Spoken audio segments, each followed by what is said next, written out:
So today we're going to look at just the basics, the very basics of DNA structure and the function of it, and then we'll get a little bit into protein synthesis. So the structure of DNA, it's what we call a double helix structure. The double part, there's two strands. The strands run so that there is a complementary strand for each. One starts with a 3' end, the other one starts with a 5' end. These are probably some things that are ringing bells for you. So that's why it's called a double helix. The double means there's two strands or complementary sides, which we're going to get into explaining a little bit further. The 3' starting end and the 5' starting end complement each other, and we'll talk about what is that complementing mean. Not like, hey, you look nice, so do you.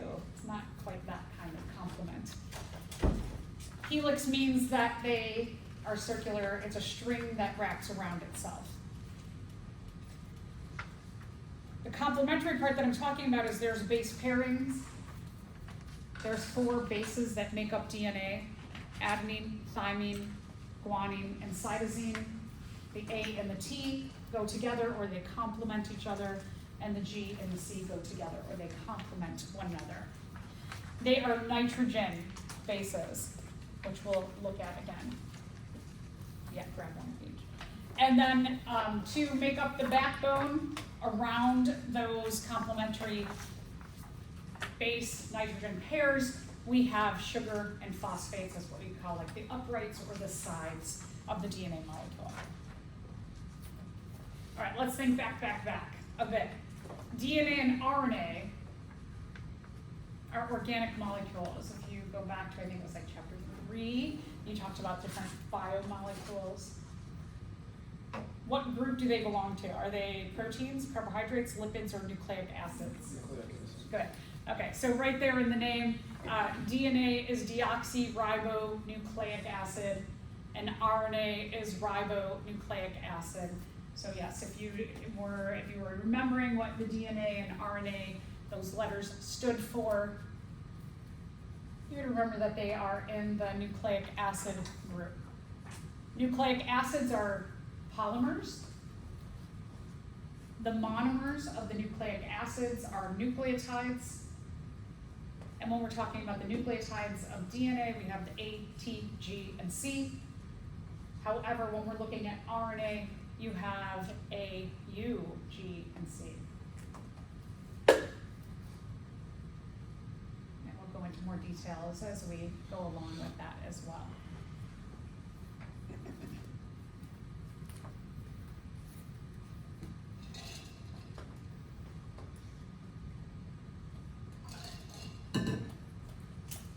Each of the nucleotides have 3 parts.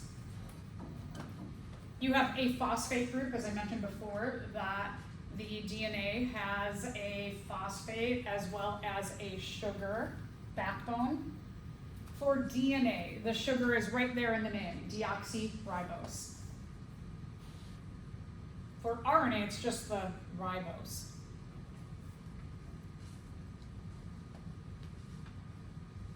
In addition, as I mentioned, we have the different nitrogen-containing bases. Each nucleotide has 1 of 4 possible nitrogen-containing bases when we're talking about DNA, and the possibilities, and we'll name these in a second, are the A, T's, G's, and C's. So each one has, let's say, an A with a deoxyribose sugar, and then a phosphate. And those are the 3 parts of it. You have a picture of that on your next page, at the top of your next page. If we're looking at a one-sided DNA chain, you have phosphate, and then you have a covalent bond to the deoxyribose sugar, and then a covalent bond to one of the 4 different kinds of bases. And then between the sugar and the next phosphate, you have a covalent bond to the next phosphate, to the next sugar, and then the sugar, the deoxyribose, has a covalent bond to its base. Do you have to know about the scientists that figure out the DNA's the genetic material? No, we're not going to get into that. All right, the nitrogen bases. What we talked about last unit in terms of genes and genotypes and phenotypes, what geneticists do is they take a look at the strand of DNA and they look at the sequence of bases in certain areas, and then they call that area a gene. So we're really coding what the sequence of the A's, T's, G's, and C's in an area are into things that we talked about like capital T and small t. And so we have this kind of language that we're translating from the language of the DNA-based sequences into a language of genotypes and phenotypes.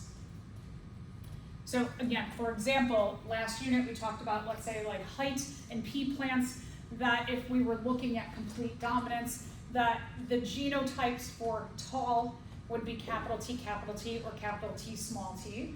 And the genotype for short would be small t. Remembering that then tall and short are phenotypes, and then the two alleles for the trait are the genotypes.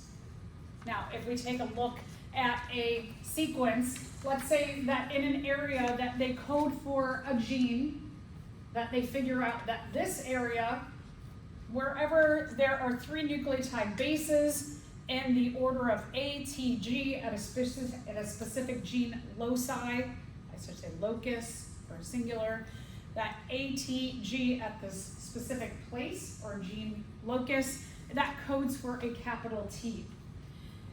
The 3 nucleotide bases, if they're GCC, they will code for a little t.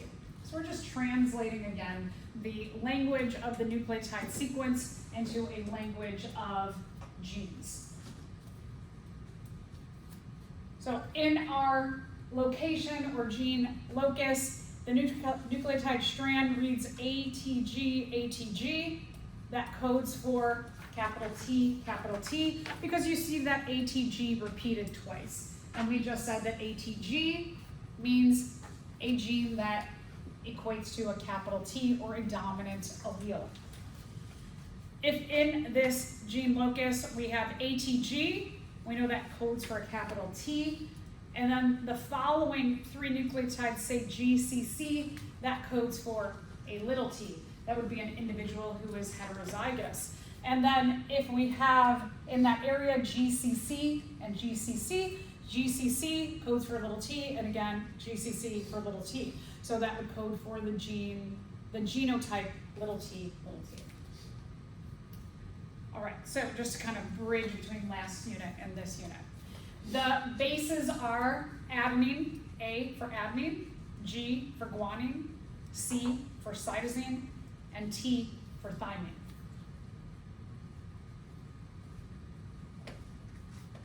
Because the DNA has 2 strands, the bases complement one another.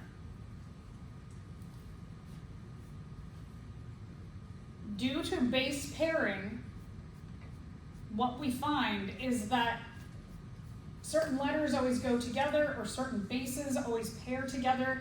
They fit, if you remember a little bit about enzymes and how enzymes would fit into or lock into the bonding site of their substrate, that these are very similar in nature and that they kind of lock together and they form a bond together.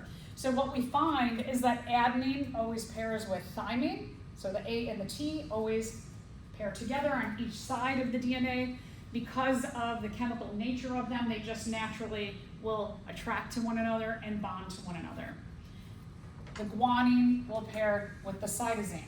And why that is that we have the A pairs with the T and the G pairs with the C, is because we have one side are what we call pyrimidines and the other ones are called purines. Purine pairs with, purine is bigger. It pairs with a smaller pyrimidine. The A and the G are the larger ones. They're the purines. And the T and the C are the pyrimidines. So you have a larger purine in A pairs with a smaller T, and a larger G pairs with a smaller C. They are linked together by hydrogen bonds. If you remember a little bit about hydrogen bonds are not very strong bonds, But when you have chains of hydrogen bonds, it makes them very strong in nature. Do you have to know that guanine and cytosine form free hydrogen bonds while adenine and thymine form two? No, just this basic, yeah, but there are hydrogen bonds between them. This should give you a little idea of going back to the structure of these nucleotides, what they look like, and I just wanted to point out that you have thymine and cytosine. You can see that they are just one ring, and that the adenine and the guanine are two rings, so they are a little bit bigger. All right, DNA is two strands. DNA looks like, if we unwind that helix, DNA looks like a ladder.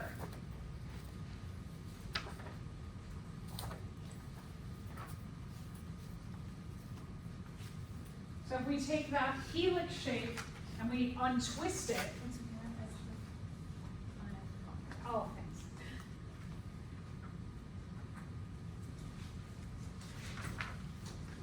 The middle part that you would climb up. So we take our DNA that's twisted like this, and we untwist it. The sides, thinking about like a ladder, the sides of the ladder are the sugar phosphates, sugar phosphates, sugar phosphates. And then if you were going to climb the ladder, the rungs or the middle parts of the ladder, in the middle, you have the nitrogen adenine bases bound together and the cytosine guanine bases bound together. The sugar phosphate we call the backbone, meaning like the uprights or the sides. And then the middles are the nitrogen bases bound together. So here, if we take like our generic here DNA, you see that there are two strands, and you don't really see much of detail in the strand, so let's take a look at this detail a little closer. In the middle, like the rungs of a ladder, meaning the part that you would climb up, you have your base pairs. You can see that A and T are always together, and C and G are always together. And if we look at this blue part in a little more detail, you will see, like we looked at before, you will see a phosphate, sugar backbone on each side. So, as we looked at before, when we gave the example of interpreting the area of our DNA in groups of 3 nucleotides into some kind of gene, that's because the 3 nucleotides will eventually translate into an amino acid. And then a chain of amino acids, if you remember that the amino acid is the monomer of the polymer, the protein. So what we see here, if we just look at this little example, that if we have an area of a gene and we have 2 sides of the DNA, but we're looking at this particular side. This is the template or the coding strand. This would be the non-coding side. That the gene, when we take our gene and then we take our T and we go do a complementary A, when we translate, we're going to go through this process of taking our DNA template strand here. We're going to translate that as a next step into what we call messenger RNA or mRNA. And the mRNA from the coding strand of the DNA, the mRNA complements that. Now, one thing I want to point out is that when you have, here's our coding strand of our gene, and then our T, it complements A. When we have our A, and it is translated into RNA, A is going to, when we're talking about RNA, complement U. We do not have T's when we're talking about RNA. Instead, we have a different nucleotide called uracil. The difference between thymine and uracil is that thymine has that methyl group that no other nucleotide base has. Correct, yeah. So the A is going to, you have to think in terms of, when I say complement, it means what pairs with what. So T complements A or pairs with A. A translated into RNA complements U. C complements G. C complements G. C complements G. T complements A. C complements G. A complements U. And A complements U. Now, then we're going to take this information and we're going to translate it into from mRNA to tRNA. Because we're working with RNAs, again, there is no T. We use U complementing A. So now we're going to take this strand and say A complements U complements A, G complements C, G, C, A complements U, G, C, U complements A, and U complements A. This, I wish they had these like closer together, because actually the tRNAs, they carry each of the amino acids that are coded for by 3 what we call anticodons. These are called codons. They code for the gene from DNA to RNA, and the anticodons bring the amino acid to the coding area of the RNA, of the specific mRNA. On the other slides, it said that we need to know nucleosyl tRNA synthetase and then peptidotransferase for the process. Do you have to know for it? I'll get into which enzymes you need to know in just a second, yeah. So here, the methionine is coded for by AUG, but it's carried by UAC. The next set of codons, this GGA, complements CCU. CCU carries glycine to this codon. And then GUU, the mRNA codon, complements CAA. The CAA carries valine to the GUU codon. So this gene here codes for 3 amino acids, methionine, glycine, valine, in this order. And we're going to get into a little more details with that too. Before we get into that process, we're going to take a look at just the replication of DNA at more of a molecular level. Remember that when DNA is replicated in the cell cycle, that replication happens during the synthesis phase of interphase prior to mitotic division or meiotic division, whichever one we're looking at. We're going to look at mitosis. The new DNA occurs inside of the nucleus.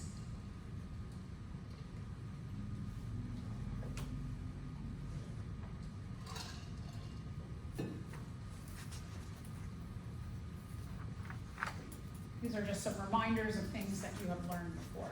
There's a lot in this unit that's kind of bringing together a lot of concepts that you have learned all along. It's kind of nice to be like, oh, we're building. We call the process of DNA semi-conservative replication. Remember those sister chromatids that when each of the chromosomes replicated, they replicated and made 2 genetically identical sister chromatids that were attached at a centromere region. It's called semi-conservative, and what we mean by conservative is that the original DNA strand is being conserved and passed on to the next cell so that the new daughter cells are genetically identical. So we're conserving the original message of the DNA. And you can see that again, that if these are our 2 original chromosomes, our homologous pair, each member of our homologous pair gets a genetically identical sister chromatid. We're conserving the message. When DNA replication begins, we have a process of different enzymes that are utilized to direct and help along this process of DNA replication. An enzyme called DNA helicase gets into the DNA and it starts to chop apart those hydrogen bonds between the A's and T's and the G's and C's. We're going to slowly, our DNA, which is wound up, is going to begin to unwind in certain areas and then become ladder shaped. And then what you see is that the A's and T's are going to split apart by DNA helicase. DNA helicase is just an enzyme that goes there like chop, chop, chops. When we have our ladder here, DNA helicase is going to come and it's going to chop apart the nucleotides temporarily. so that when each of these is chopped apart, if this is an A, it'll get a T, and this is the T, it will get an A. And we start filling those in. DNA polymerase, what it's doing is after helicase starts to pull apart the two sides of the DNA polymerase reads each side of the split apart DNA strands, and it grabs nucleotides that are floating around inside of the nucleoplasm of the nucleus, and it pairs up. If you have on this side, if you have an A, it'll pull over a T. If this is a G, it'll pull over a C. And it starts reading each of those nucleotides and calling for the complementary nucleotide to come in and bond. DNA ligase is going to glue together, basically putting a hydrogen bond between these two new complementary nucleotides. This keeps going and going all the way down the DNA until you have two genetically identical strands where you have your sister chromatids.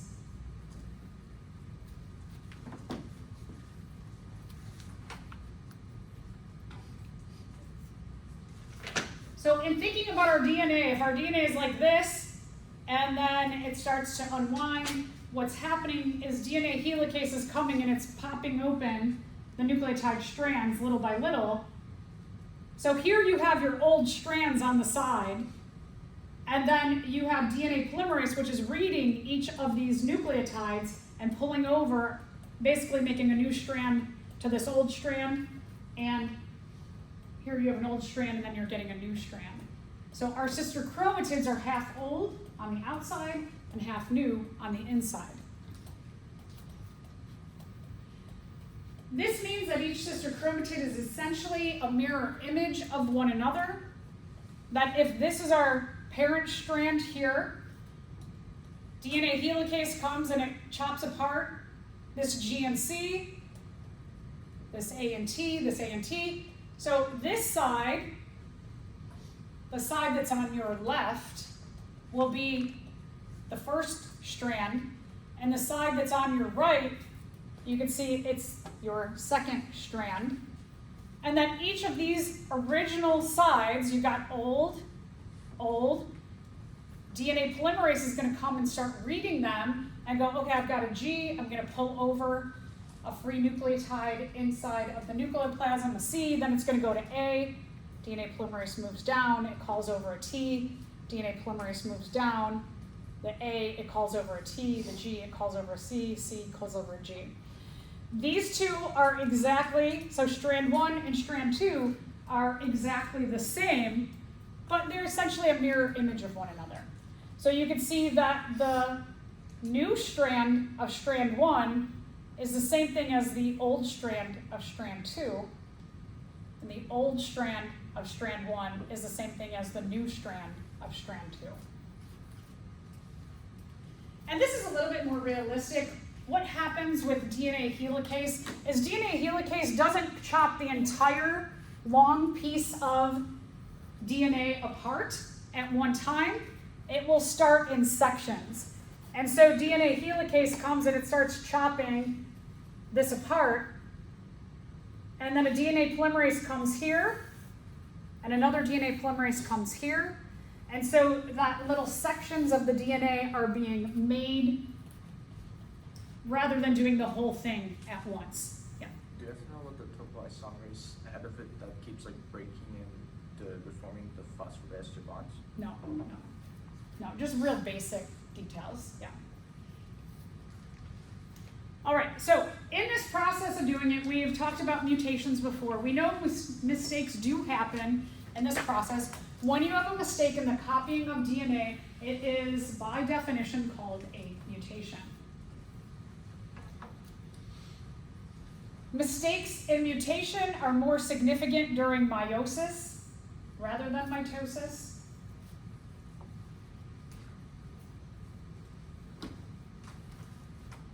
Mutations can result in one of three things.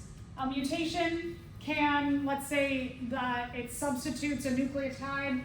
That nucleotide that's substituted by accident, it could end up coding for the same amino acid in the long run. So there's no change, even though a mutation or a mistake is made. You still get the same amino acid in the sequence of the protein, so that's fine. It could be that you get a different amino acid, and getting that different amino acid makes your final product, your protein, non-functional. That could be a bad thing. Could be that your mutation, it makes for a different amino acid, and what happens is your protein becomes different. It's still a functional protein, and it just codes for a new genotype and phenotype. That mutations can make new genotypes and phenotypes, and we said sometimes it can make something bad happen, and we often associate that with disorders or diseases, but sometimes it can make for new phenotypes. So, for example, if there was a mistake in the copying of the DNA from my offspring in their skin color, where I have very little melanin depositing, and they end up getting more melanin depositing in their skin, that would give them more sun protection. Here we have the change of a nucleotide into the change of an amino acid, the change of a protein, which could actually make the individual better.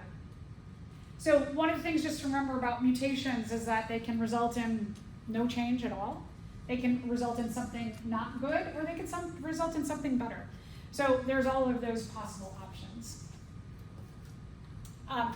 Mutations are more significant in meiosis because those mutations are passed on to offspring.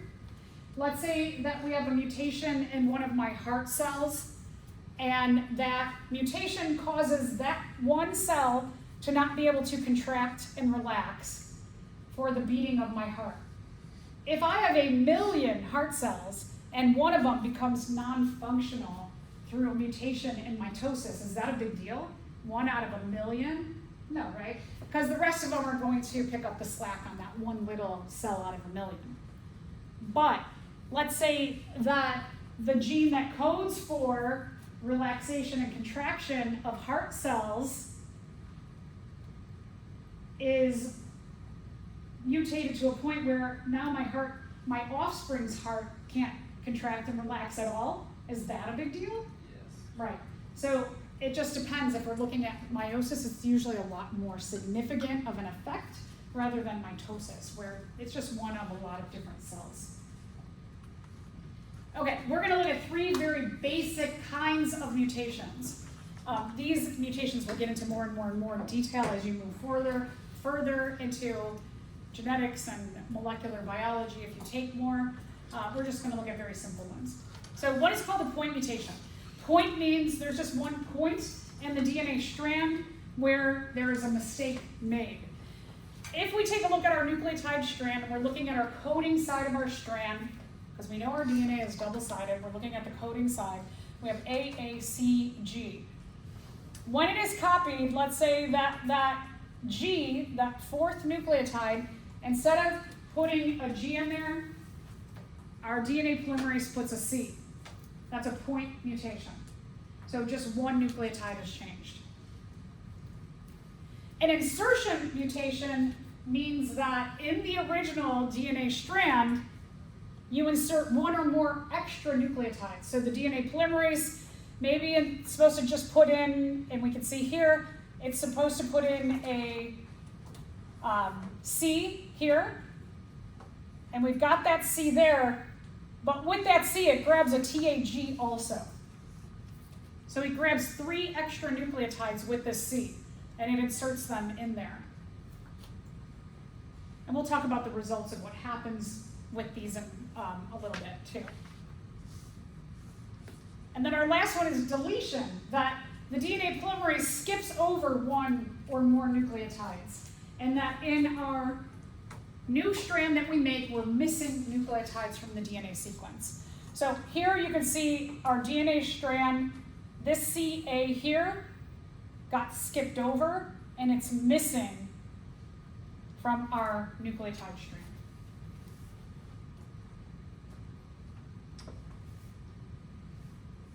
All right, so how is DNA or genes, how is that interpreted?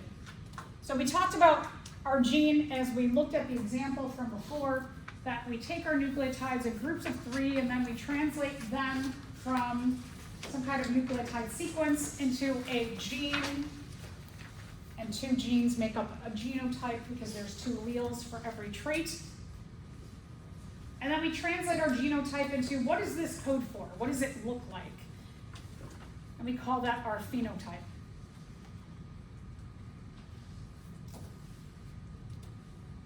Protein synthesis, when we synthesize proteins, protein synthesis occurs on the ribosome. So we said before that DNA is found in the nucleus, DNA replication happens in the nucleus, but when we make proteins, that's done on ribosomes, and ribosomes are found outside of the nucleus. So from our DNA inside of our nucleus, you have to have something that takes the message of the DNA and it carries it from the nucleus out into the cytoplasm and onto a ribosome. So that's where your RNA comes into play. This is what in biology we call the central dogma. It's taking the information of the DNA from the nucleus, it's translating it into RNA and moving it from the nucleus into the cytoplasm. And then that information is translated into proteins. The original protein then goes into, it could be the cytoplasmic reticulum or the Golgi apparatus, or it can go into another organelle, and that information of that protein can go through metabolic pathways to become other things.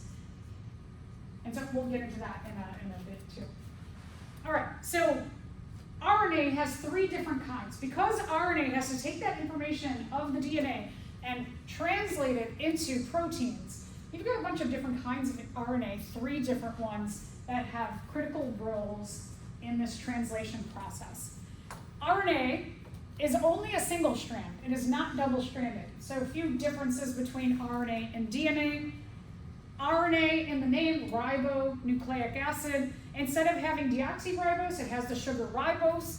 And then the base uracil is replacing thymine. So A complements U and U complements A when we're talking about RNA. Here's our 3 different kinds of RNA. You have mRNA, which stands for messenger RNA. You have rRNA, ribosomal RNA, and then you have tRNA, transfer RNA. So that's what all those little tiny letters in front of the different kinds of RNA stand for.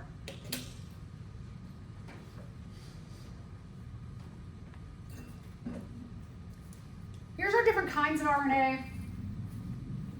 They look very different. Our RNA, our mRNA, it's a nucleotide strand. Your rRNA, it's part of a lot of other proteins that make up our ribosomes. So the rRNA is part of the ribosomes. And then our tRNA is what we call an anticodon that is attached to an amino acid. The mRNA are what we call our codons, and the tRNA we call our anticodons. What we mean by that is they complement one another. All 3 of them are very important in taking the information of our DNA and translating that information into the amino acid sequence that makes up our proteins. This thing about proteins is that proteins kind of have a placeholder. They stand for all the really important things that go on in your cells and in your organs and in your body. Because again, as I mentioned before, the resultant proteins of this process that we're going to walk through, those proteins can go into a lot of different other metabolic pathways to become other things like lipids or fats or other proteins, other things in our body that we need. The order of our nucleotide sequences, they encode for everything about you. How you look, how you physiologically work,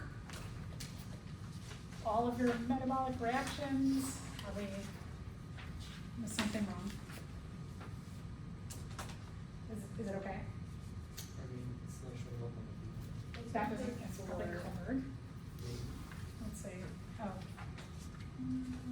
bit.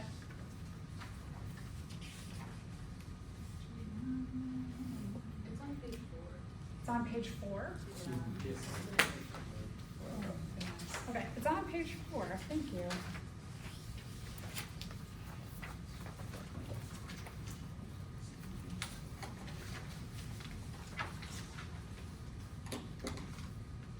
At the bottom of page 4.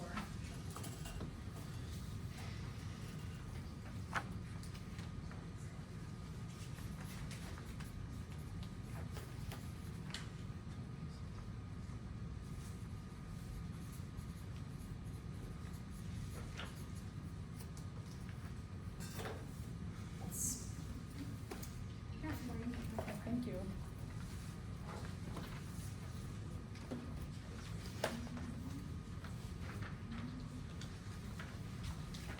It's not necessarily about how many nucleotides you have, but it's about the order. If you remember when we talked about chromosome numbers for different species, that humans have a chromosome number of 46, but like a little crawfish that's like kind of a freshwater lobster type invertebrate creature doesn't have a brain, has a brain-like area, doesn't have a backbone, that they have 200 chromosomes. So just because you have a lot of DNA doesn't mean anything. It just means you have a lot of DNA. It's the order that your DNA comes in and what it codes for that's more important. Okay, are we back to?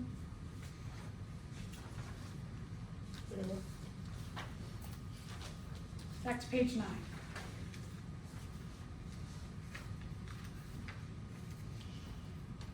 All right, here's the required steps to get us from our DNA sequence to the protein sequence of amino acids.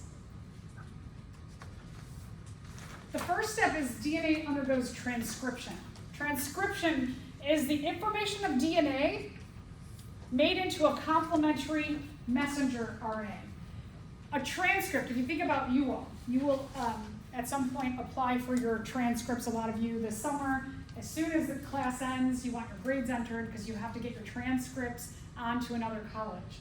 So I'm like the DNA, I enter your grade into the computer, and then your grade gets translated into the college system, and you get a transcript of what I wrote. When your college sees a grade on their computer, they don't see my computer, they see what's on their computer. So they're seeing a copy of what I input. So it's kind of like that. So think about a transcript is a copy of the message of DNA, but it's translated into RNA. Then the messenger RNA is going to translate that information, pairing up with a complementary tRNA or transfer RNA. They're going to meet on a ribosome. So the messenger RNA goes out of the nucleus, it goes out to a ribosome, and it sits on a ribosome, and then tRNA comes over. tRNA is like 3, they're called anticodons. The mRNA are called the codons. They have the original DNA message that codes for the gene. The tRNA are called anticodons, so they're complementary to your mRNA codons. But the other thing about the tRNA is that on their back, they carry an amino acid. So this actually codes for the amino acid that's being brought to them, the mRNA, by the tRNA. So tRNA has like a little amino acid backpack. That last process, when you have the mRNA and the tRNAs come together in groups of 3, amino acids are brought over, and then the next 3 codons call the next amino acid, the next 3 codons call the next amino acid, until that message of that mRNA is fully read, all the amino acids are brought over, and then you have your protein made. Again, remember that when we're talking about mRNA, that we do not use thymine anymore. We use uracil instead. So remember still that when we're talking about DNA to RNA, that A complements now U. When you have a T in your DNA, it still complements A. So we'll do a bunch of practice of this so that you're like, okay, I got it. All right, so let's go through this example. Let's say this is our DNA strand. This is our double strand of DNA. This side is our coding strand. This is our non-coding strand. So we're going to take a look at this, and we're going to call it that coding strand or DNA template. That is the side of the DNA that we're looking at to code for a protein. So now, our DNA template. What you're going to do is you're going to take this DNA and you're going to make a complementary mRNA. So for each of these, you're going to think, what complements T? T complements, and to just get you started,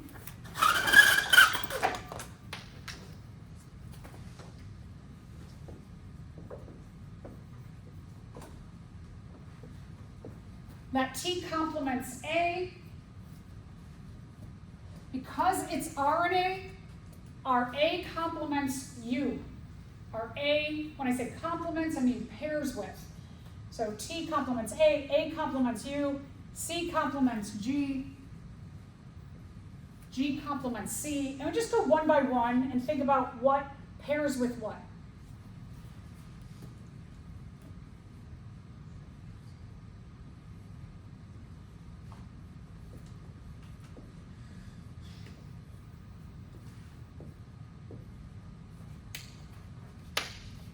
So our mRNA strand should look like that.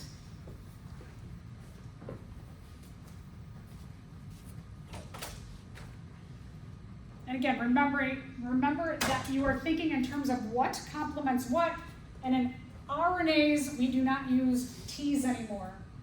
That A complements U. Anybody any questions?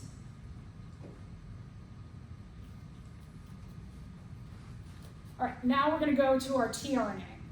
We're going to take our mRNA, which now we have here. So there's your mRNA strand.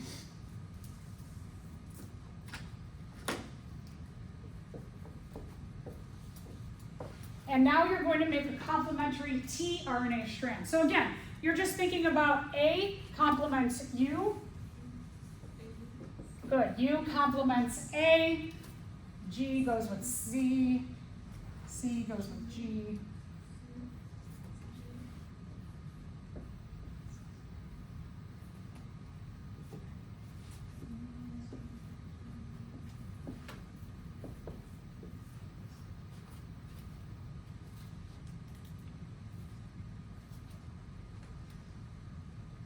Now, what I want you to do, take out your lab book, and let's take a look at lab 16. You can look up, and what we're looking up is we're looking up every 3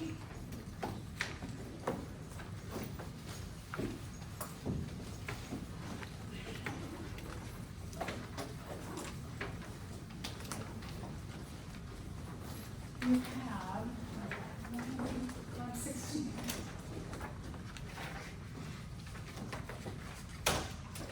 So if you take a look at page 161, 161, what you're looking for is you're looking for AUG. So on page 161 of your lab book, Is it finding? yeah, so then, good. So AUG codes for, Finding?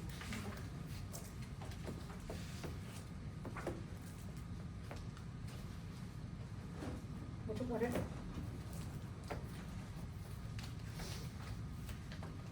So A.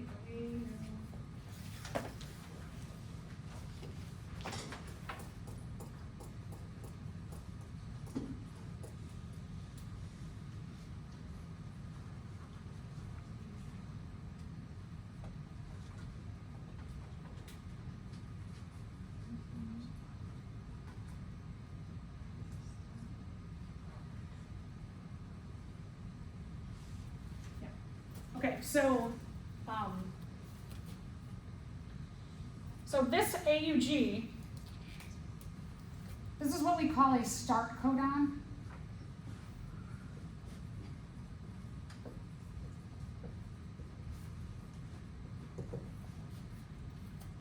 Methionine is the start codon. So if you look in your chart and you find your AUG,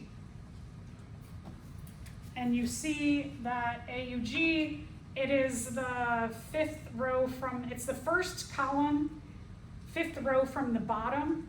You see AUG, it says start, and it says methionine. That's what we get. That this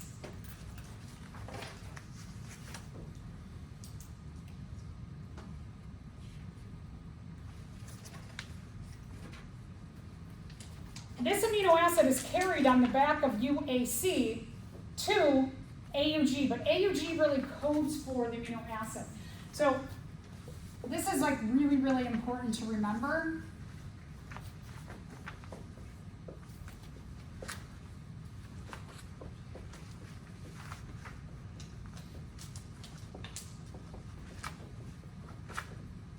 That the mRNA codes for the amino acid.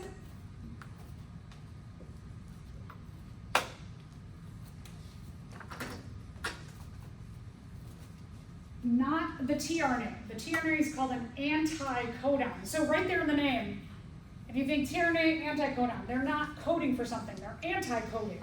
They're doing the opposite. The tRNA just brings over the correct amino acid to the mRNA.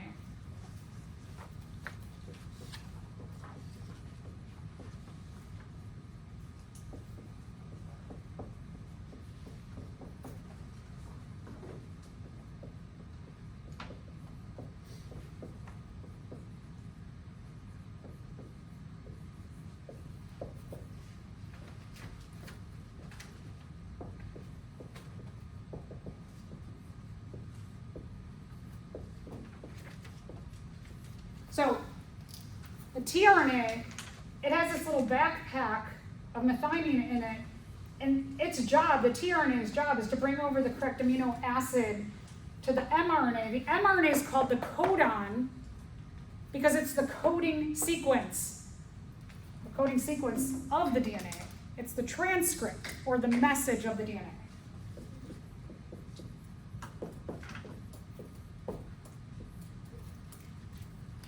So the mRNA has the DNA code in it. It's the codon. tRNA is called the anti-codon. It doesn't code for anything. It just brings the right amino acid over.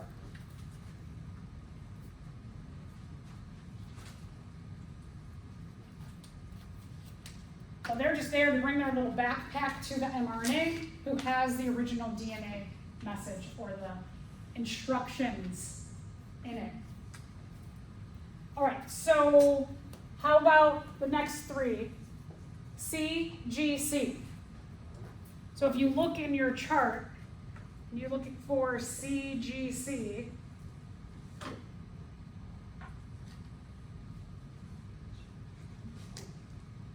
C, G, C.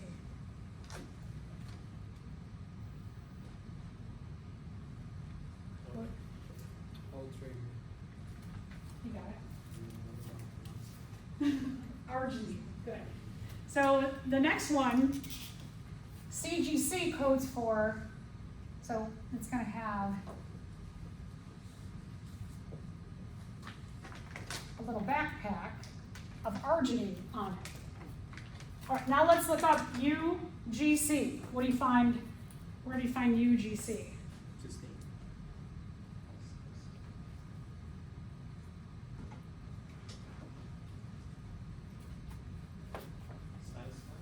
Good.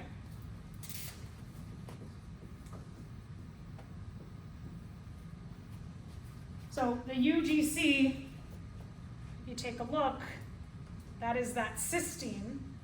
No, I have, yeah, UGC. Okay, and then how about AAU? Asparagine. Good. So that when you look up AAU, asparagine,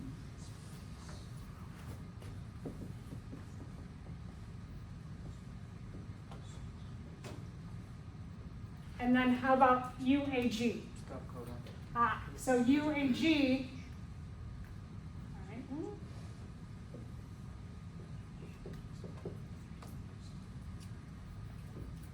The UAG says stop. So here's our amino acid sequence that you have, that methionine, arginine, cysteine, asparagine, and then this one, it says we're done. We got our sequence that we need. We can stop right here.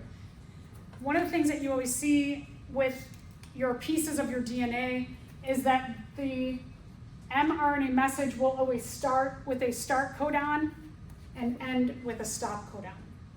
So it's kind of nice. It gives you how our DNA just knows that it's like, this is your gene right here between start and stop.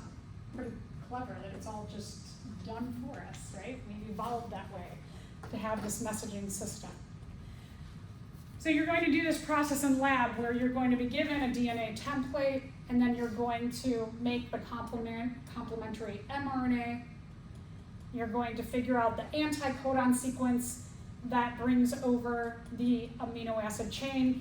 And don't forget, you're reading the mRNA on your chart to find out what the amino acid sequence is. mRNA codon, codes for the amino acids. All right, anybody any questions? Yeah? Whatever pieces do DNA and then find the tRNA and then the mRNA? Because it's like, I know with DNA and tRNA, you're just replacing G with U. Like Right. Just copying it, but just replacing G with U. Right, exactly. I mean, that works too. Yeah.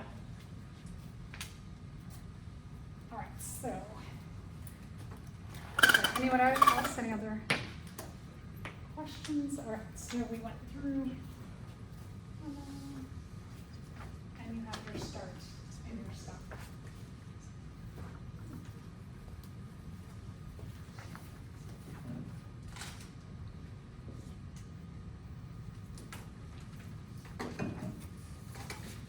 Then move on. We're just going to get into a little more details about this process of RNA synthesis. Let's answer this question, right? Do you have a question? Yeah, okay, so sorry, it got cut off. The bottom of page 10 starts this question. When comparing DNA and RNA, what do you find? Do they have a sugar? Yeah, so that's not true, right? So one's not true. Only DNA has a backbone of sugar phosphates. Well, we didn't learn that yet, but you'll find out RNA does too. Adenine pairs with different bases in DNA and RNA.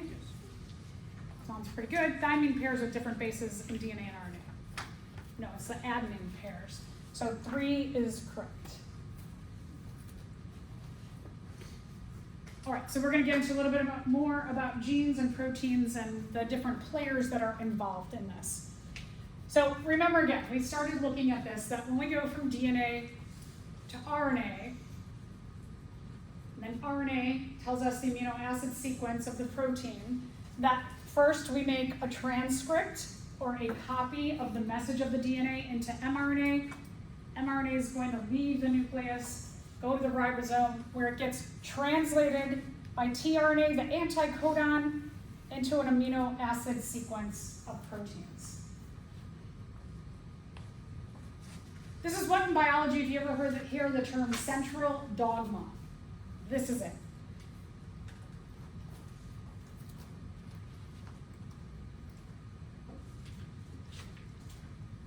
So just to give you a little bit of context, that if this is the nucleus inside here, the DNA is found in the nucleus, that when a gene is being made, the entire strand of DNA does not unwind. Only the section of the gene, and then the coding side of the DNA, the template strand, it gets a transcript or a copy of its own message into messenger RNA. This happens in the nucleus. Then this messenger RNA is going to swim out of the nucleus. So it leaves the nucleus through a nuclear pore, and it goes to a ribosome, where the mRNA is going to get an anticodon of tRNA. tRNA brings the amino acids over to the messenger RNA that has the original DNA code. Do you include stop codons or start codons in amino acid sequences? Are they going to be the first and last? So for the stop codon, do I include that or do I leave it out in terms of the amino acid sequence? It will not be part of the protein, but it will be a note to like this is where the amino acid stops. All right, a little bit about DNA and the whole sequences and what we call codons. A codon, it's 3 nucleotide bases of messenger RNA. It's a transcript or a copy of the DNA message. From your chart that you have, maybe still open, from your lab, you can see there's 64 different codons.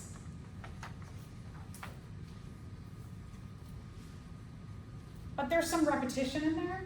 If you look at your chart, or as you were looking at it, you may have noticed that sometimes there's a codon and a different codon and a different codon, but they all code for the same amino acid.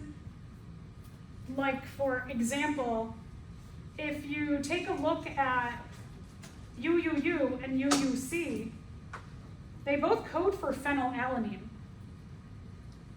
Or if you look at the next row, UCU, UCC, UCA, UCG, they all code for serine.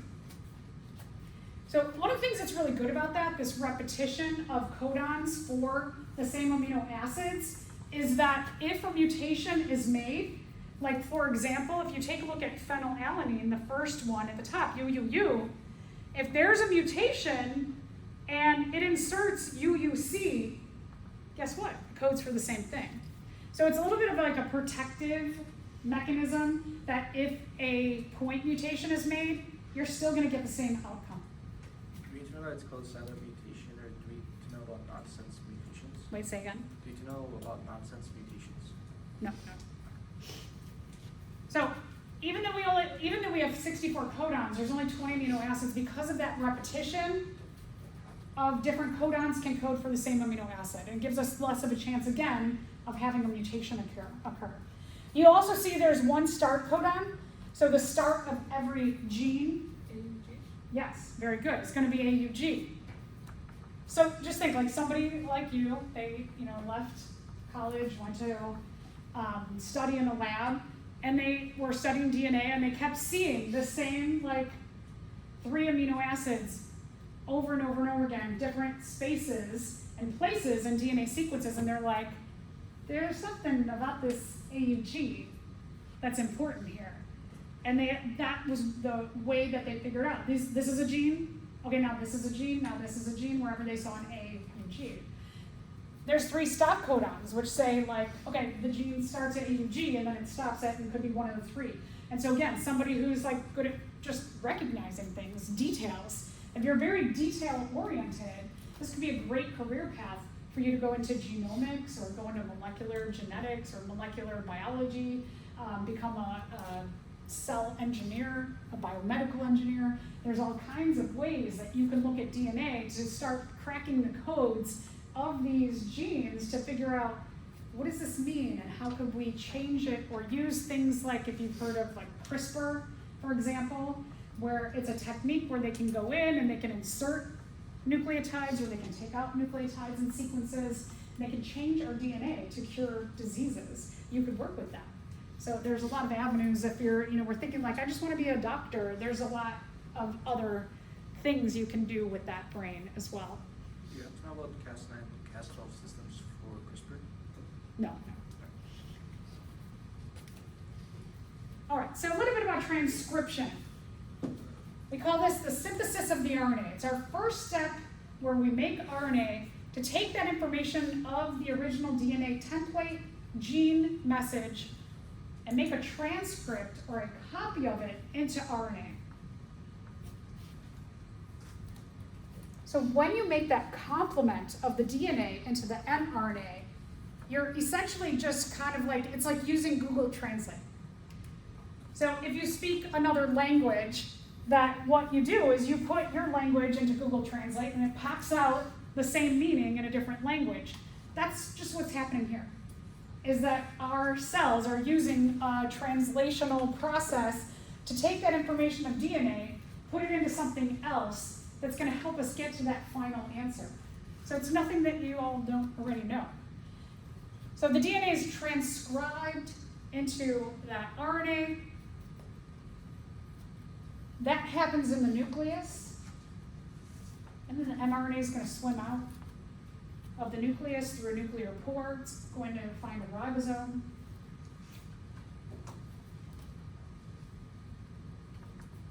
But when we are trying to figure out from DNA, like who's reading the template strand of the DNA to bring over the mRNA nucleotides to make that transcript, it's an enzyme called RNA polymerase. So remember DNA polymerase when we were talking about making a copy of our DNA to make our double-sided DNA into our two sister chromatids?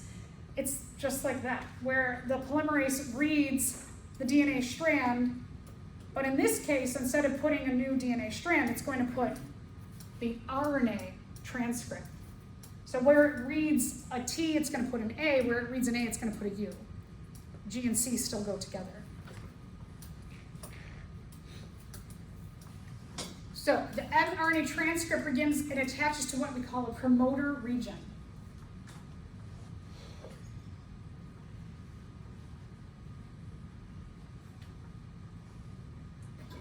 Because the DNA is long, and when an area opens up, you have to figure out, well, how does it know to go that way or to go that way if you're in the middle of a DNA strand? Before the start codon, there are some nucleotides that say, hey, you're going to go that way.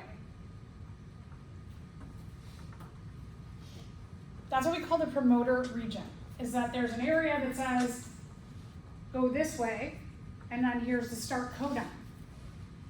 What that's going to do, it's going to stimulate in that direction, it's going to stimulate the DNA to open up.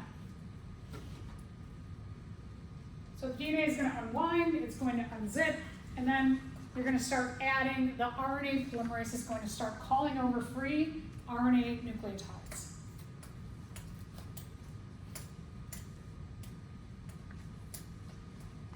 Your RNA polymerase is reading the DNA template.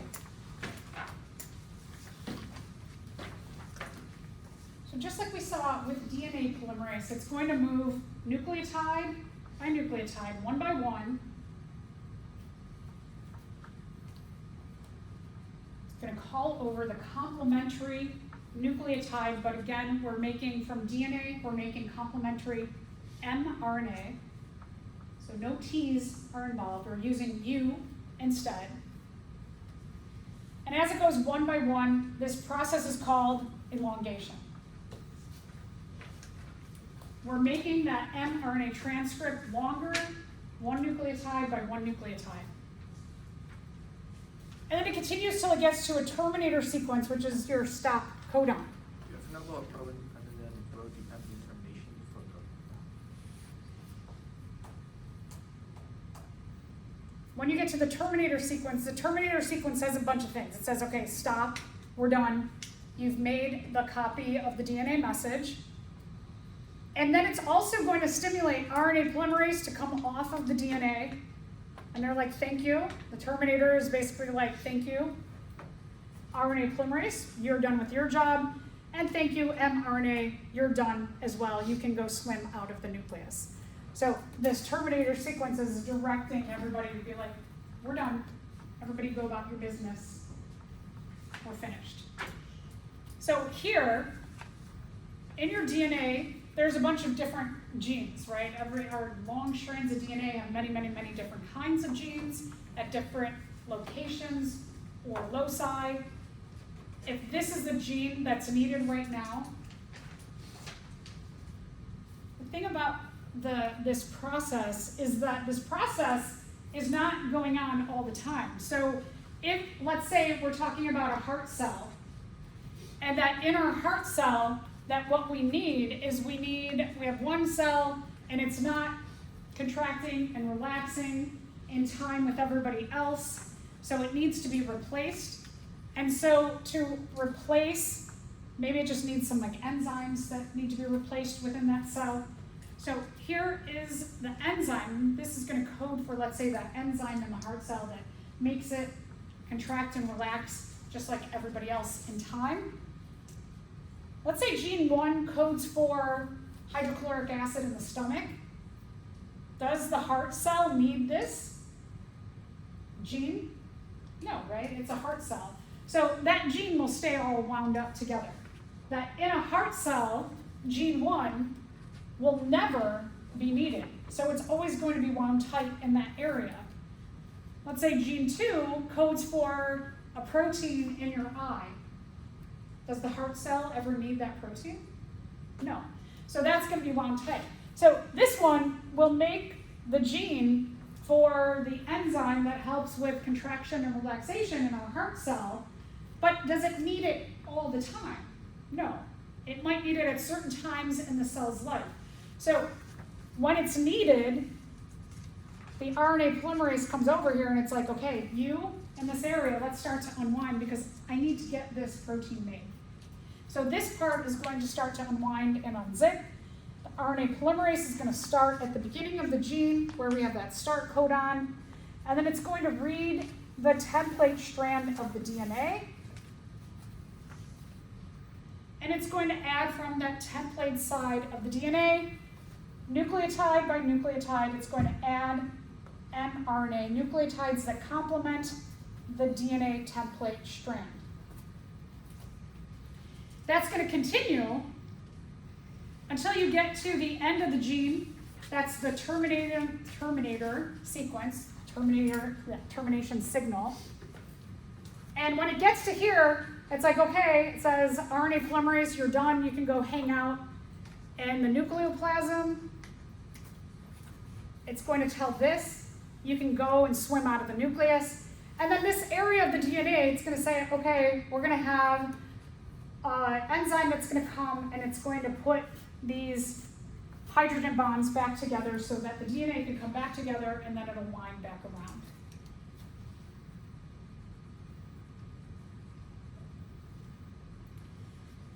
One of the things about the mRNA is the mRNA might have some extra information in there that's not needed for that particular gene. So within every gene, there's usually some coding information and some non-coding information.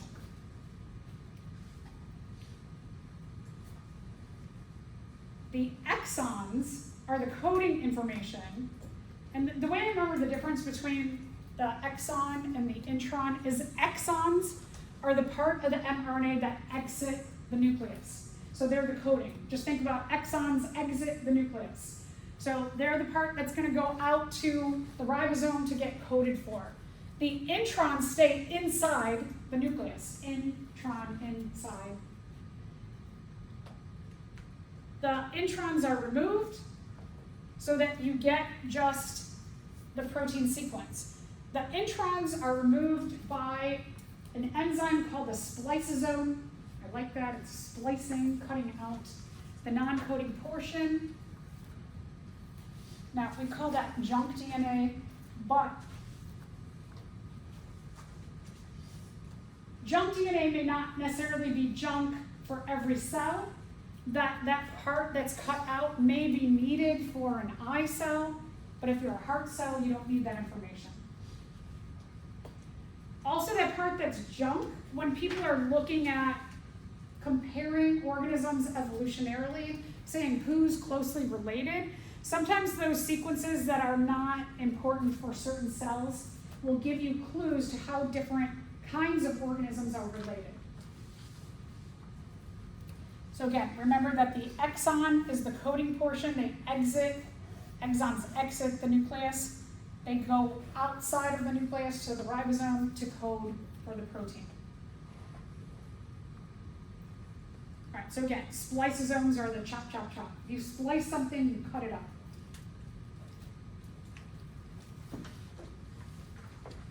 So here's a picture of what I mean. That let's say that this is the area of the DNA or the gene, but the lighter portions are the ones that we need for our own cell. Let's say in this area that there's information that the dark parts, the darker colors, are needed for eye cells, but we're a heart cell, so we only need this, this, and this piece of information. So when you make a copy of the DNA template strand into the RNA transcript, you have to cut out this information for the eyeball cell, because again, we're a heart cell, we don't need it. So the spliceosomes splice out this, and leave us with just the portions of the original DNA strand that code for a gene for the heart cell.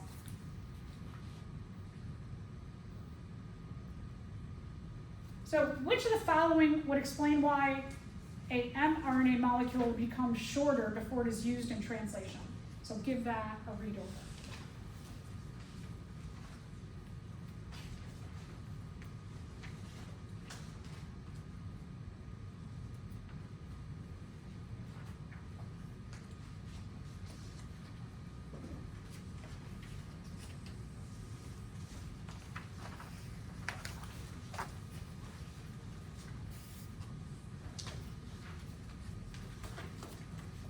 Which one's the correct answer? Okay, yeah, number 3. Okay.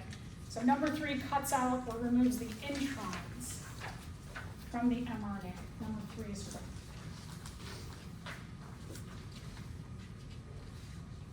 So now the mRNA is going to exit the nucleus and move on to the process of translation or protein synthesis. On a ribosome, the mRNA is going to stimulate the ribosome to come together, where the tRNA is going to bring over the appropriate amino acid to the mRNA codons.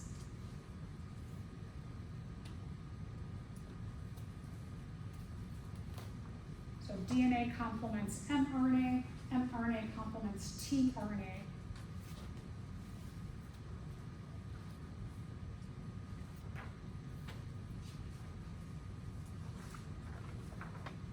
Remember I said that tRNA, it's like they have little amino acid fat packs.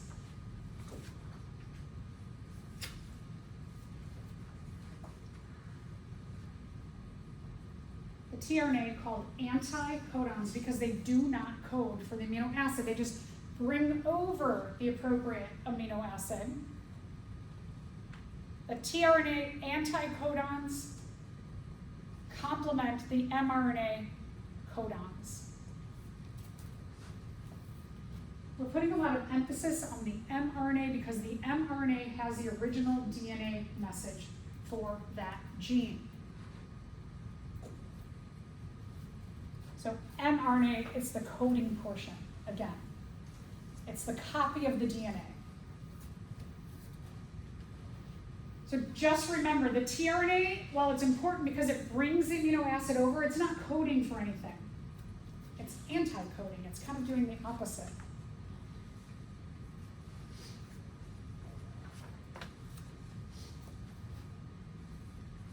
There's 20 different possible amino acids based on, we talked about 64 codon possibilities.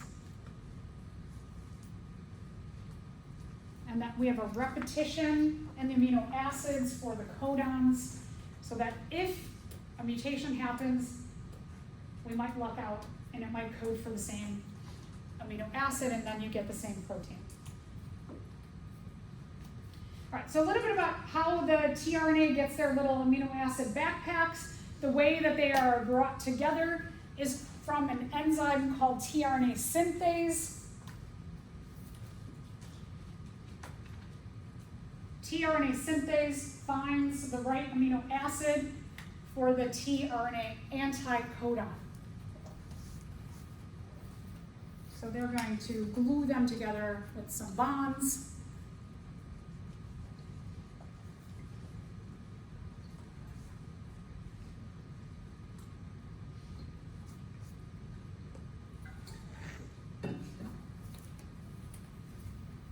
eventually our chain of amino acids will lead us to a protein.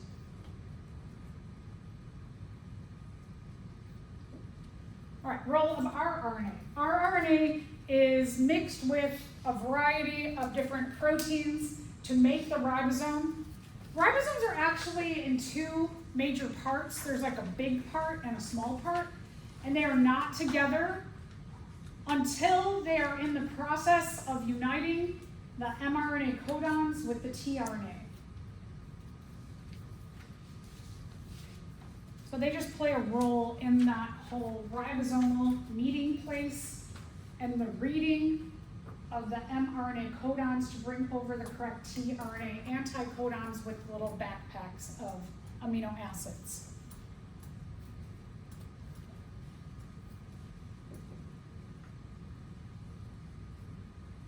Ribosomes are made in the nucleus. A whole ribosome couldn't fit out of a nuclear pore by itself. So one of the many other reasons that they are not fully formed inside of the nucleus. They're formed in parts.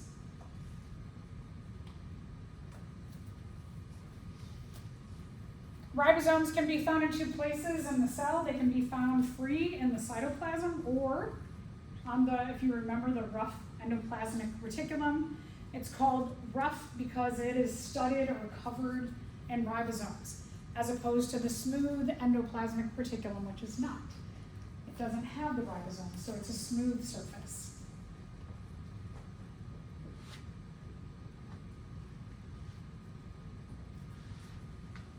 A ribosome has the large portion of the ribosome has two binding sites.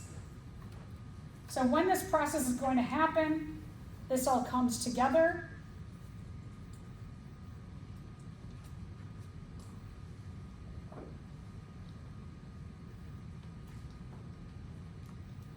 I'll come back to this in a second. The ribosome is a place that facilitates or allows for the mRNA to be read, and the correct anticodon brings over the right amino acid that is coded for by the mRNA.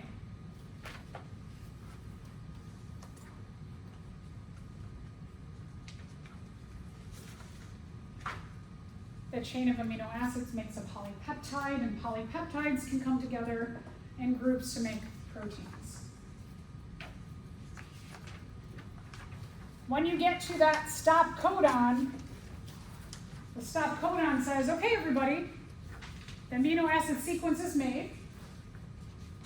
Thank you, ribosome parts. You can separate. You can go relax. tRNA, now you've lost all of your amino acid backpacks, go and get more new ones. mRNA, you're done. You can get chopped up and you can become free nucleotides.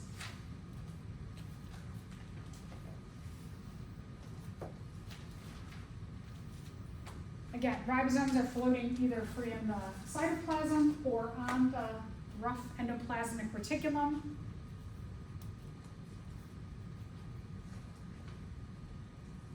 The signal sequence or the start codon says you're going to start here and you're going to go all the way through the stop codon.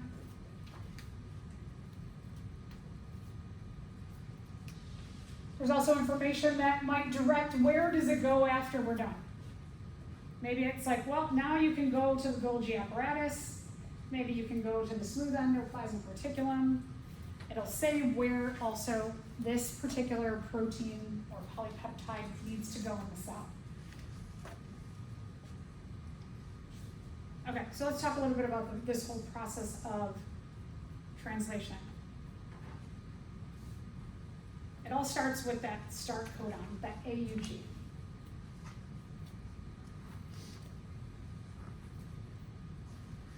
The small part of the ribosome, as soon as that mRNA comes out of the nucleus, a small part of the ribosome, it's going to say, oh, I see an AUG, I'm going to go hang out with them. I'm going to attach there.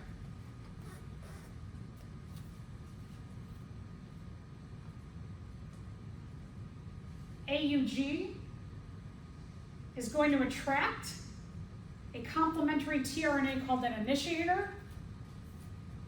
What's the anticodon going to be for this? The initiator is going to be what? What complements this? UAC. So the initiator UAC is going to come over, and it's going to bring methionine. When that happens, the large ribosomal subunit comes over too. So all these things like see stuff going on, and they're like, oh, we all got to come together. We got to work on doing this, making this protein here. Chain elongation, you just read codon by codon by codon. It elongates the codon message, brings over the correct amino acids.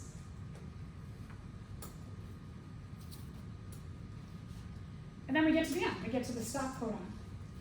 The stop codon, it's going to cleave off the mRNA from the ribosome. It's going to cleave off the protein or polypeptide that we've made.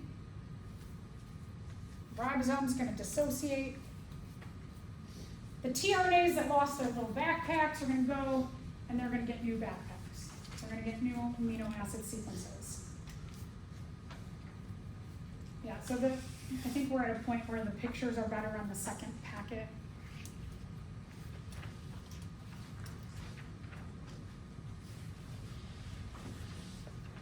So this is like a very generic example of what's going on.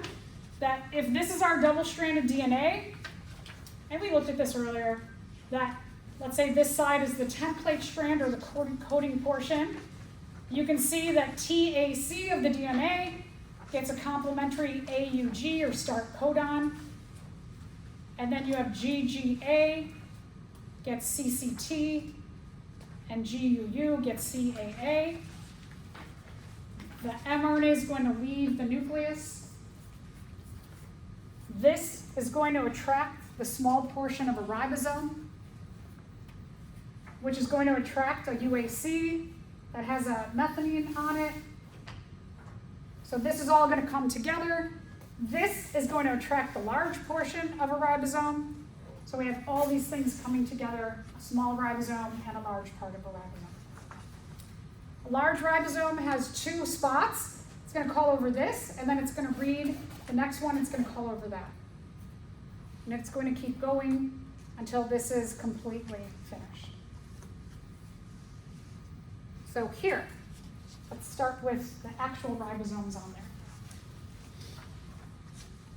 Small ribosomal unit has the anticodon with it, so that when you have an mRNA sequence, all these come together on the small ribosomal unit. The next thing is the large ribosomal unit. It's going to come over as well. The large ribosomal unit, it has these two what we call binding spots, and it has a catalytic site. So first thing is all of these come together, the AUG, the start codon, with the anticodon that brings the methionine amino acid there. This next binding site, it's going to read GUU. It's going to call over CAA, which carries valine. Now remember that amino acids are just individual amino acids until they come together and they're bound together. And in a chain of bound amino acids, you make a protein. So these amino acids have to get bound. On the large ribosomal subunit, there's what we call a catalytic site. It is going to catalyze or make a bond between the methionine and the valine. So that now you can see there's what we call a covalent bond between two amino acids, or specifically a peptide bond. Then these are going to move over, and the next ones are going to be red.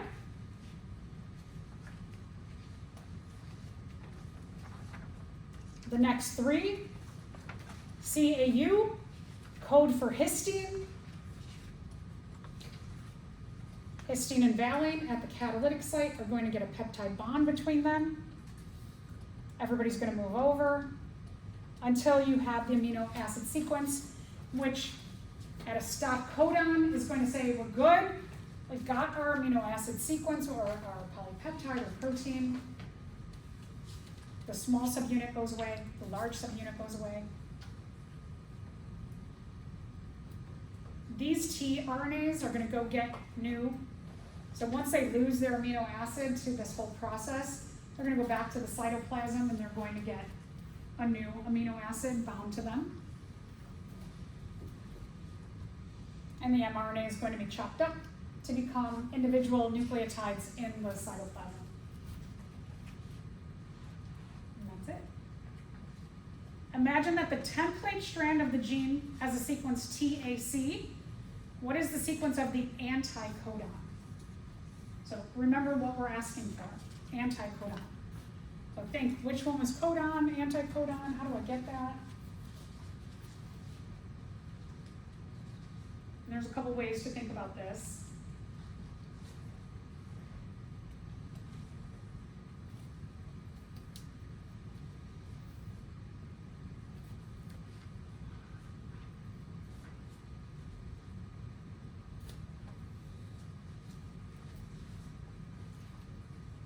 All right, what's the correct answer? Okay, the correct answer is number 3. Can't really see it. But you can think about that in a couple of ways.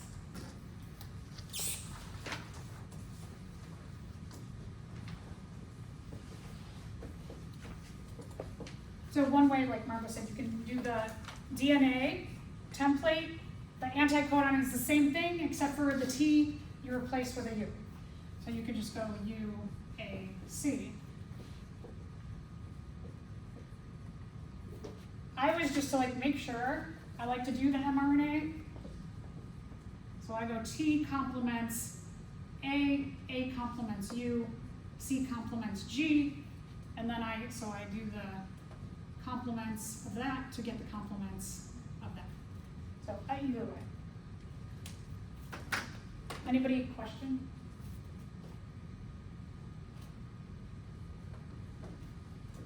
All right, so some general things about the genetic code. Every living organism uses it. Every living organism, it's amazing, right? Uses the A's, the T's, the G's, the C's to code for what they look like, how their physiology is run, their metabolism, their chemical reactions, how they behave, everything about them. It's based on DNA. There's 64 codons. We've seen start here, stop there, start, stop codons, and there's a redundancy in the codons, which gives us a little help in case mutations are made.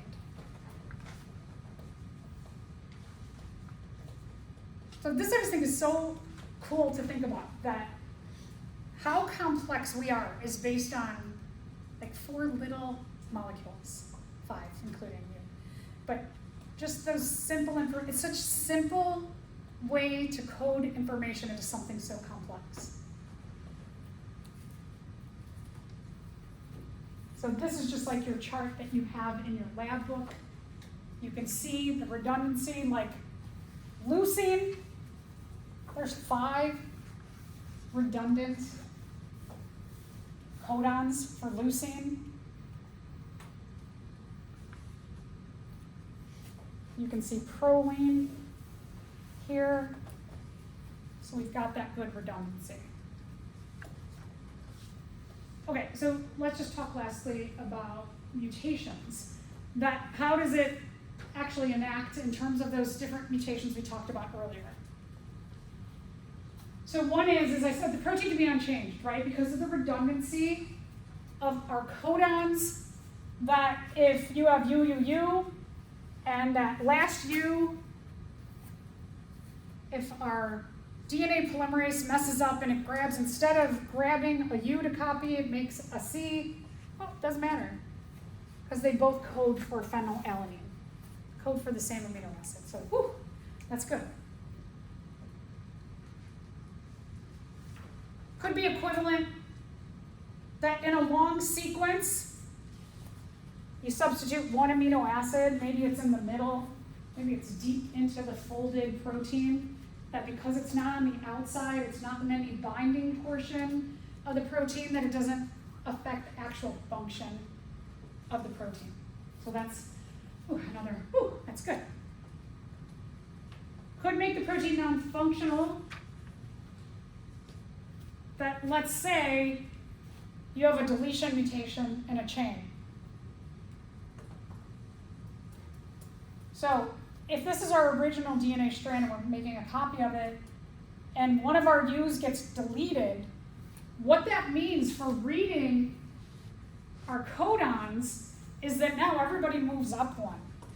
So every 3 codons, right, we had UUU, AAA, CCC, GGG, but now we delete one of those U's and it changes the entire message. To now, instead of having 3 of each kind of nucleotide, we have U, UA, AAC, CCG, GG, doesn't even code for anything, right? So it throws everything off. So if this is something that is like really, really, really, really long, it might cause a lot of problems and cause that protein to not function at all.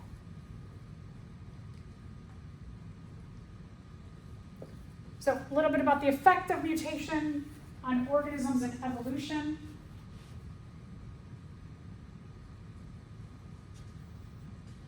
Mutations are actually very rare. You can see how large, it's like 1 in 100,000, 1 in a million, right? So not awful. Some are harmful. Again, some mutations, not a big deal. Some mutations might offer us a new phenotype and make it better. But one of the things that's important about mutation is that it allows for genetic variation in a species, and evolutionarily that's a good thing. The more variation we have, that if the environment changes, something changes, and if everybody's exactly the same and nobody is favored by this change, the whole species is wiped out. But if we have a lot of variation, like let's just say again, skin color, that let's say something happens in our ozone protective layer, for some reason it just malfunctions completely. That as humans, people with very dark skin would be favored because they have a lot more natural protection against it. So that's a good thing, that we have variation in a population because the environment can change. Hopefully somebody in your population is favored that they survive, or a whole group of them are favored and they survive. All right, so just a couple of practice things and then we'll be done today. So if the DNA triplets were GAT, TAC, what's the mRNA codons? So remember, you're thinking complementary. What complements this? Okay, good. So I hear 3, right? G complements C, A complements U, T complements A, T complements A, C complements G, and A complements U. Good. If a segment of the DNA is that, the mRNA complementary to it would be what? So again, you're thinking complements. Which one complements that?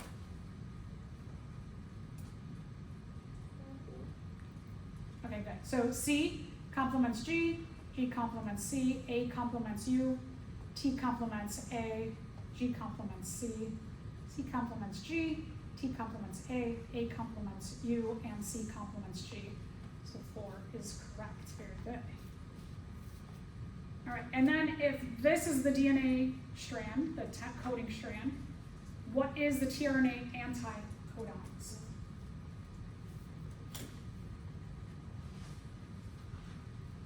So again, one of the quickest ways of looking at this is that the anticodons are going to be exactly the same as the DNA codons, DNA template, except for the T will become a U. So you could just look at which one is the same thing except for where there's a T, there'll be a U, number 4. Or you could do the A complements T, A complements T, G complements C, CG, A, U, T, A, and then do the complement to that. All right, so let me think.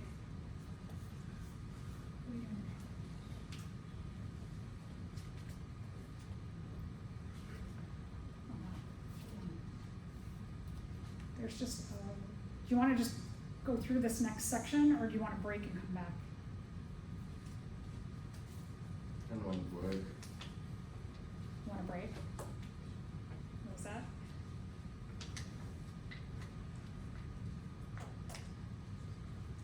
Alright, there's like 5 minutes.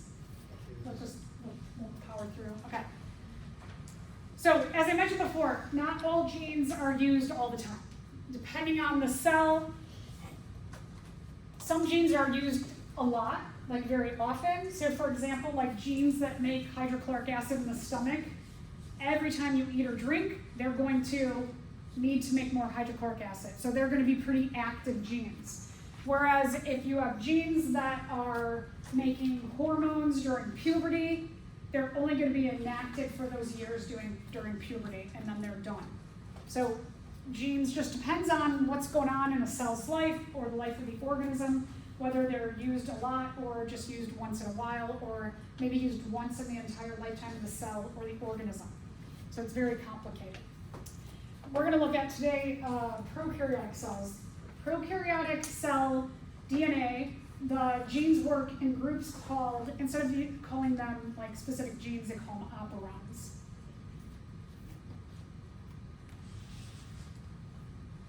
An operon has main parts to it.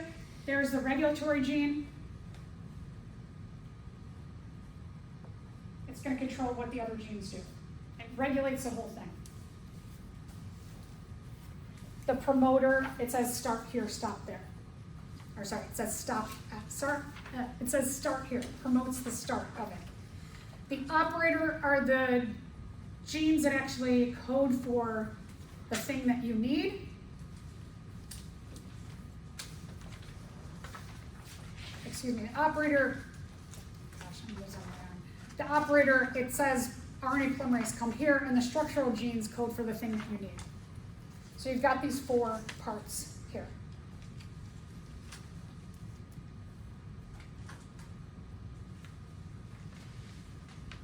All of these work together when this protein or whatever is needed is needed. Then they work together. Otherwise, they're all just like relaxing, hanging out, doing nothing. So they work together simultaneously as a group.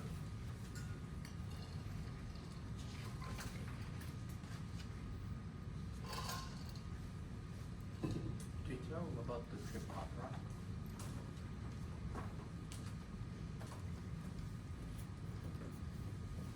You're going to look at E. coli today, and you're going to see that when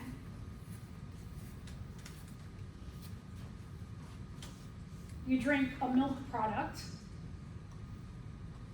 that the E. coli, it's in your stomach and your intestines, they're going to turn on what they call their lac operon, which stands for the lactose operon system. And they're going to turn on a gene system to make lactase. So lactase is going to help break down lactose. Newborns typically have this kind of E. coli, or need this kind of E. coli, so that when they have milk from their mother, they can break down the lactose and they can get the nutrients from it.